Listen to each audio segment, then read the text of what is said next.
Hey guys, I'm Dave with Growing the Home Garden. Today I'm going to talk about milkweed and some things that you really need to know before you actually plant it.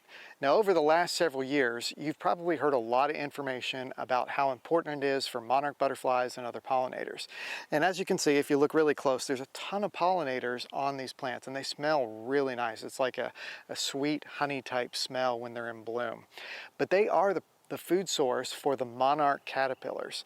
And so they are really important for their survival. So there are a few things though that make them tricky in a garden. And so we're going to go over some of those things today. So let's go ahead and take a look and you can see some of the milkweed that we've got here on our property. So to say we've got a little bit of milkweed is a bit of an understatement. We have a lot of milkweed here on our property. Several years ago when we bought the place, I think it was around 2016, I started cutting pathways in the area, and when I saw milkweed, I let it be. I didn't mow over it, I kind of mowed around it and let it survive. And then when the seed pods came in the fall, we'd spread them out, they'd go flying every which way with all the different little they've got these little parachute-like filaments that kind of bring the seed where they need to go. And so it was kind of a cool thing, and we thought, well, we're saving the monarch butterflies, so let's keep on doing that. And so what we do is we keep our areas wild with pathways cut between them, and we can get access to the plants and we can kind of take a pretty good look at them. And I read something not too long ago where it says that monarch butterfly caterpillars actually will be found more frequently on the outskirts of areas. So probably along our bed areas are where we're going to find most of the little caterpillars and caterpillar eggs, probably just because of access, the ease of access for the butterflies to get there. So milkweed isn't just for the monarch caterpillars. If you look at this milkweed right here, there's several different kinds of bees all over this plant, anything from the honeybees to the native bumblebees to the carpenter bees. There's all kinds of wildlife, or insect life as you want to call it, here on these milkweed plants. So while the caterpillars utilize the leaves and everything, the flowers can be a really good pollinator source for a lot of our bees in the area.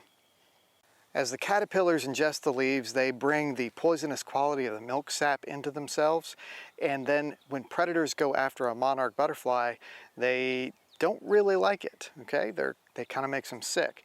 So it is one defensive mechanism, having these as their food source, that imparts that ability to have some predator protection against the birds and other predators.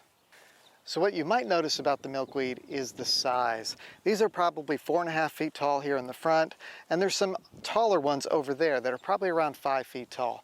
So you want to make sure that you have a good space because it is a very large plant. A lot of these leaves on the plant, when they get big, they're about 8 to 10 inches or so long. So that's a pretty good sized leaf. So you definitely don't want to plant it into a small garden area because it will overpower the other plants that you're planting in there. And as you can see from the bed behind me, milkweed has just taken over. It spreads a lot. It's got rhizomes that will come across a little bit, and the roots are very deep, a very deep taproot, so it's very hard to pull out when you want to pull it out. This was intended to be a pollinator garden just outside of my vegetable garden, which would be back behind it over there.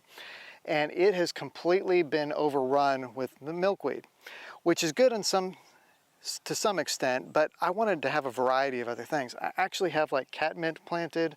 I've got some Russian sage down there. There's some agastache, and there's several other plants that I have in this bed that you'll never see because of all this milkweed that's right here. It does take over, and so you have to be careful where you plant it because it's tall and it spreads. Another thing you have to watch out for is this milky sap. You can see here, I pulled a leaf from one of these plants and it's starting to produce that milky sap. This is the same thing that gives the monarchs their poisonous quality, but it is irritating to a person's skin. So you want to be careful that if you're working around it, that you're wearing a pair of gloves or you've got some sort of protection around you, because it will leave a bit of an irritating rash on your skin. So before this garden, there was a field, and in the field it had all kinds of stuff from Johnson grass to milkweed growing. Then of course we built the vegetable garden on top of that, but we still have remnants of the milkweed coming up through. Now at first, you know, it's probably not that big of a deal, we just pull it as we go. But what happens is the monarch caterpillars will lay their eggs on these plants too. And so if I spray something on the tomatoes, particularly like BT, which is an organic bacteria that we put on our plants to prevent hornworms from damaging our tomatoes, there could be overspray on the monarchs, which could actually harm them too, because they're caterpillars as well. So what I've been doing is I've been pulling these out and then throwing them into a bed where there's more milkweed. So if there happens to be any caterpillars on these plants, then they can go to the other plants that are still alive and thriving in that other location. They can just kind of move along. But I'm trying to be careful so that we can have as many monarch caterpillars around as possible. And just look at all those honeybees hanging out here on this Asclepias tuberosa. This is butterfly weed. And as you can see, there's not really any butterflies on it, but there's a whole bunch of honeybees. So a lot of times these plants are great for multiple different types of pollinators. So Asclepias tuberosa, which is what this one is, or orange butterfly weed, is a much better option to put into a smaller garden. It has many of the same properties. It does have the same tubers. They're a little harder to transplant. So generally the best method for any type of milkweed to grow from is from seed. They do require a little bit of cold stratification over the winter time, but usually in Tennessee, if you have put out the seed in the fall, planted it out at that time of year, then you don't really have to worry about that, because it will get enough from the natural ebb and flow of the season to produce good germination in your seedlings. But this is a beautiful one. It actually it's got some ants on it, and it's got a bunch of honeybees.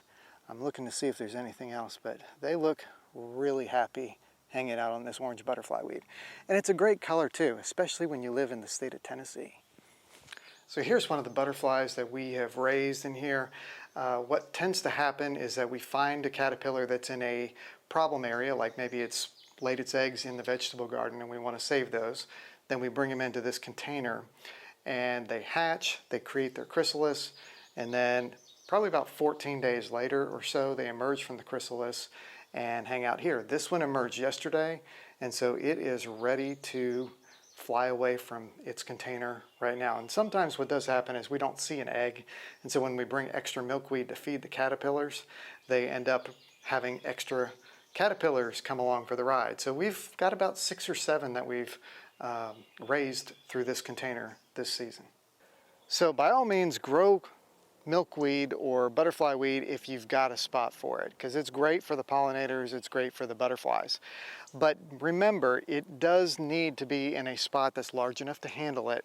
And in our case, we have some open field area, so it's great. But my other bed over there was a problem, or is a problem currently, because I've got so many other plants in there and I don't really want the milkweed taking over. So some of those are going to have to get pruned out. So it's always the same old thing. It's right plant in the right place. So definitely consider the location that you've got and consider the type of plant that you're going to put in there before you actually sow the seed for it. So another very important thing when you are trying to attract monarchs to your garden areas is to make sure you've got a variety of flowers out there. I love the coneflowers for that reason. It always seems to attract the butterflies. The Joe Pye weed is another great plant to put in your garden. It's very good for a variety of pollinators, including the monarchs. I have noticed that while the larval stage, the caterpillars, enjoys the milkweed and needs the milkweed to thrive, the adult caterpillars not so much, or the adult butterflies, not caterpillars. They've changed from that point. So they don't really seem to enjoy the milkweed flowers as much as they do the other things.